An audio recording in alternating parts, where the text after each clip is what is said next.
जब पत्नी को बेचने पड़े अपने बाल। यह कहानी एक गरीब लड़के और उसकी पत्नी की है। लड़का जो एक सेठ की नौकरी करता था, बहुत कम पैसे कमाता था, लेकिन बहुत ही खुश था।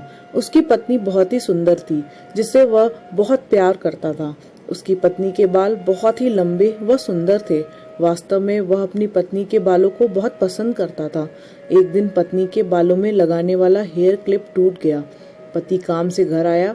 पत्नी ने कहा कि मेरे बालों का हेयर क्लिप टूट गया है, उसके बिना मैं अपने बालों को नहीं संभाल सकती।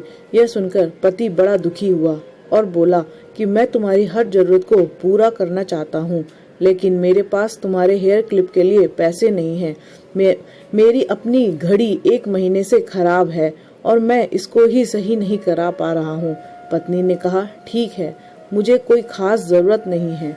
अगले दिन पति काम पर जा रहा था, लेकिन उसके मन में वही बात चल रही थी कि मेरी पत्नी ने पहली बार मुझसे कोई चीज मांगी है, लेकिन मैं उसको पूरा नहीं कर पाया।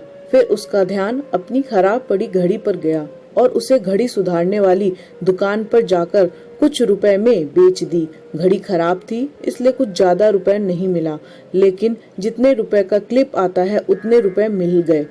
वह क्लिप की दुकान पर गया और जैसा उसकी पत्नी का क्लिप था वैसा ही लेकर आ गया। पति बहुत खुश था कि आज अपनी पत्नी को जाकर देने वाला हूँ। पति घर पहुंचा तो देखा उसकी पत्नी के जो लंबे सुंदर बाल थे वे बिल्कुल छोटे कटवा लिए थे। पति ने यह सब देखकर पत्नी से कहा कि ये छोटे बाल क्यों करवा लिए? मैं तुम्हारे लिए नया क्लिप लेकर आया हूँ। पत्नी ने कहा, मैं बाजार गई और अपने बालों को बेचकर आपके लिए घड़ी ले आई। ये सुन के दोनों की आंखों में आंसू आ गए और दोनों गले लगकर रोने लगे। ये छोटी सी कहानी हमें ये सिखाती है, कोई भी कार्य हो, अगर हम उसे पूरे मन से करते हैं तो वो जरूर पूरा होता है। हम जब भी किसी कार्य में अपने पूरे मन से नहीं करते हैं तो वह ठीक से नहीं हो पाता। धन्यवाद। अगर आपको ये कहानी पसंद आई है तो लाइक करें, शेयर करें और चैनल को सब्सक्राइब करें। धन्यवाद।